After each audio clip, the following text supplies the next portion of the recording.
On March 25, 2026, Sarah Mullally did something no one had done in 1400 years. She knocked 3 times on the great west door of Canterbury Cathedral, was admitted by local schoolchildren, and became the first woman ever installed as Archbishop of Canterbury. Among the 2,000 guests were Prince William and Princess Catherine, Prime Minister Keir Starmer, and, symbolically, a high-level Vatican delegation bearing a personal letter from Pope Leo XIV. Now the Pope has called her to Rome. From April 25th to 28th, Mullally will meet Leo in the Vatican for what promises to be a pivotal moment in Catholic-Anglican relations. But the meeting unfolds against a backdrop of deep division within the Anglican Communion itself. Leo's March 20 letter to Mullally, delivered by Cardinal Kurt Koch at Canterbury, laid out a vision of unity forged in truth and love.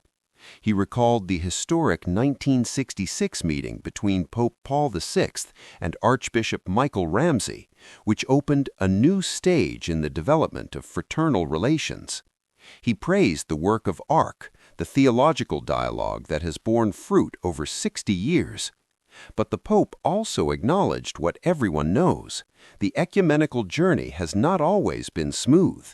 He quoted the 2016 joint declaration of Francis and Justin Welby, which admitted that new circumstances have presented new disagreements among us. His response was not to retreat, but to double down. Differences cannot prevent us from recognizing one another as brothers and sisters in Christ by reason of our common baptism, he wrote.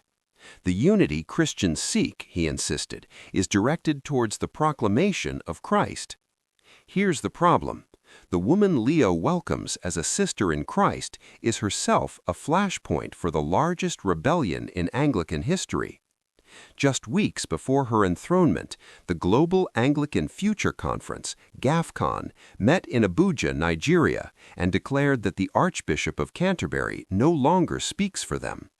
Representing what they claim is 85% of practicing Anglicans, they elected Rwandan Archbishop Laurent Mbanda as leader of a new Global Anglican Council. Their objection? Mullally is a woman. They also oppose the ordination of women priests, the blessing of same-sex unions, and what they see as the abandonment of biblical authority.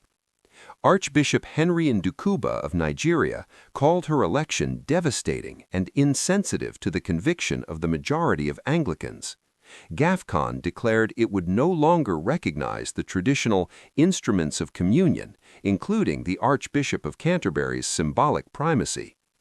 Mullally, 63, is no stranger to broken ceilings.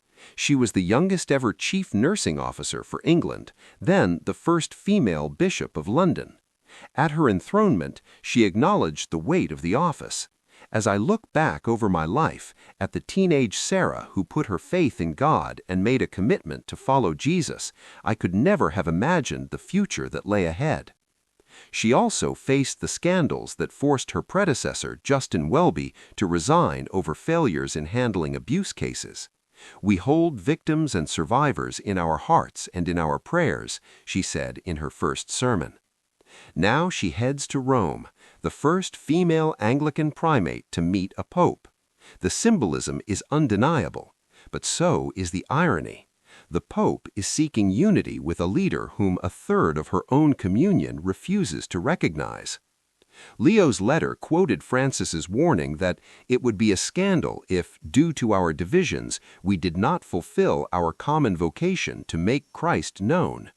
That scandal is now unfolding on 2 fronts, between Catholics and Anglicans and within Anglicanism itself.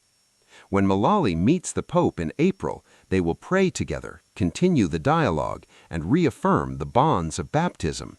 But the deeper question remains: can unity be achieved when one partner is fracturing from within?